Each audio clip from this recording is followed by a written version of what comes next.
Hai temanku, pada video kali ini kita akan membahas istilah-istilah yang terdapat dalam suatu instrumen investasi. Nah, pada kali ini mari kita bahas berbagai istilah di dalam investasi reksadana. Yuk kita simak. Istilah pertama yang perlu kamu ketahui adalah manajer investasi. Seperti diketahui, dalam investasi reksadana, temanku menyerahkan dana untuk dikelola oleh manajer investasi.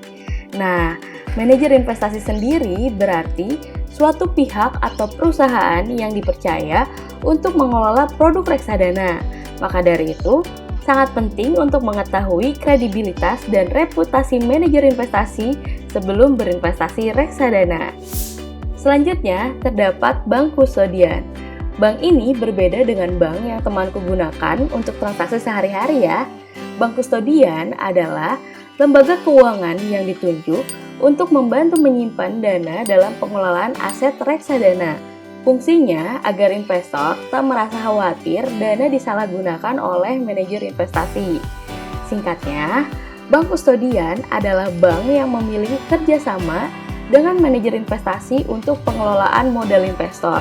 Hal ini dalam bentuk saham, obligasi, dan lainnya. Istilah selanjutnya yaitu prospektus. Saat kamu berinvestasi di reksadana, terdapat suatu dokumen yang disebut prospektus.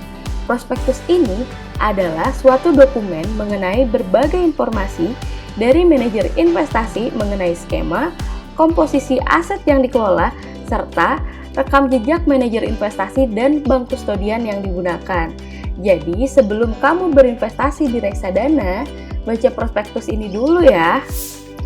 Istilah lain yang perlu kamu ketahui selanjutnya adalah fund fact sheet. Singkatnya, ini merupakan laporan yang dikeluarkan oleh manajer investasi mengenai performa produk reksadana yang dikelola kepada calon investor. Fund fact sheet ini biasanya menginformasikan jumlah dana kelolaan, informasi portofolio, dan informasi risiko produk reksadana kelolaan manajer investasi tersebut. Istilah berikutnya adalah benchmark atau tolak ukur.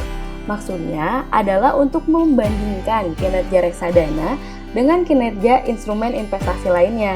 Salah satu contohnya adalah indeks harga saham gabungan atau IHSG yang biasanya menjadi benchmark produk reksadana saham. Istilah selanjutnya yaitu unit penyertaan. Ini merupakan satuan jumlah kepemilikan aset reksadana oleh investor. Jadi, ketika kamu membeli suatu reksadana, dana investor akan dibagi dengan harga NAB per unit dan akan menghasilkan jumlah unit penyertaan yang investor miliki. Nah, untuk mengetahui total dana yang kamu miliki di reksadana, bisa dengan mengalihkan unit yang dimiliki dengan harga NAB per unit yang biasanya bergerak setiap hari. Istilah berikutnya yaitu aset under management. Nah, ini adalah total modal investor yang dikelola oleh suatu manajer investasi. Semakin banyak jumlahnya, maka bisa dibilang manajer investasi tersebut memiliki kredibilitas yang baik. Ini juga salah satu hal yang perlu kamu perhatikan kala memilih manajer investasi ya. Nilai aktiva bersih. Nilai aktiva bersih adalah nilai total kekayaan bersih reksadana setiap harinya.